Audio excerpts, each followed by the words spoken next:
everything you need to start your morning. This is Good Day Tampa Bay. Just try to give us some perspective here. Definitely. Yeah, the first question, the suspected shooter is going to be in court tomorrow. What's going to happen? He's facing right now 12 first-degree murder charges and more than likely 58 separate charges of attempted murder for all those victims in the theater. There's a lot that we are still uncovering with what we know from the shooting itself, the eyewitness accounts that he targeted specific people in the theater as they were trying to leave. All that plays into what's going to be the state's theory of premeditation for first-degree murder. You also have the premeditation that they are going to be able to glean from what he did in the apartment, how he set it up, all that's going to come into with the booby traps especially. When premeditation is proven, what does that mean for what difference can that mean in the punishment? Well, basically, he will be facing the death penalty if they are going to go with a first-degree murder charge, which we anticipate they will. In this particular case, you can expect his attorneys, which have already been appointed to the case, to raise some sort of psychiatric defense in the case as well because of the nature of how he carried out the entire plot and put it all together, and the fact that he supposedly dyed his hair red like the Joker. Yeah. All that's going to come into play. The state's going to counter with all the information of premeditation, the evidence of premeditation, to combat that insanity defense in this case.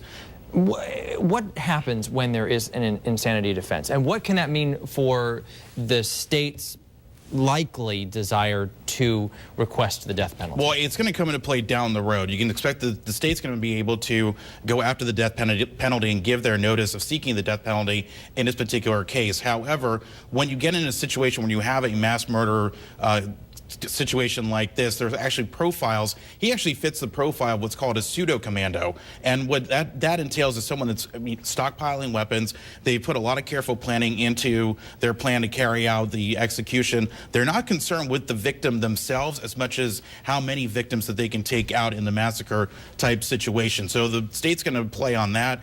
The defense is probably going to say, well, he's a little off, or he's got some sort of insanity or mental health concern, but you counter that with the profile. And also, he did not do the classic suicide by cop or take his own life. He actually wanted to be found. He was found right behind the movie theaters. You can see the complex there, and was actually hiding by his car when the police came and got him. Does that indicate that he might lean more toward the insanity defense, or that might lean toward the state and premeditation and being of sound mind? It could cut both ways, but it's interesting because of the way that the pseudo commando profile works is the fact that he is more concerned with his name and his legacy, and so he probably did not want to off himself, for example, be caught by the police so he could stand trial, and his legacy and his name will live in infamy as a mass murderer in this particular case.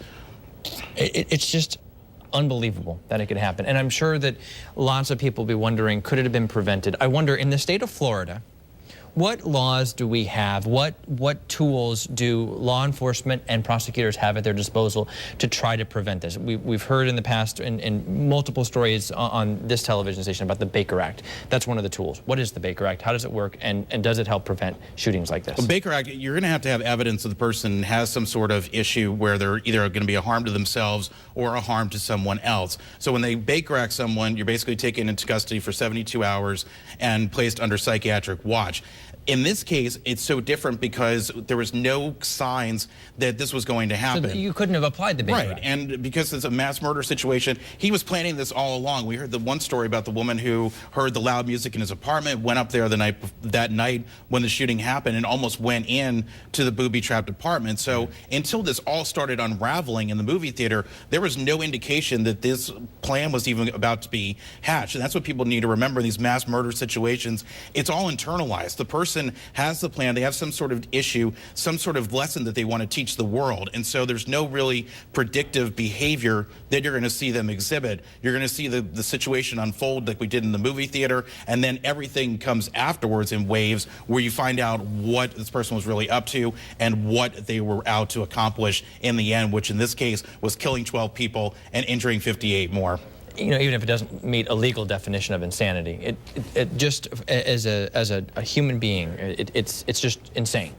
It was just a tragic situation, and it's those situations where you have all these victims where they are innocent victims. And again, it comes down to the point of the mass killing was the number of people that were involved, not necessarily targeting certain people. He found himself in a situation, whether it has to do with the movie, what have you, all that information is going to come out down the line. Yeah. Yeah, we will not forget this one anytime soon. Nope. Felix Vega. Chris, always good to see you. Thanks. Appreciate it, Felix. The Dark Knight Rises star Christian Bale released a statement.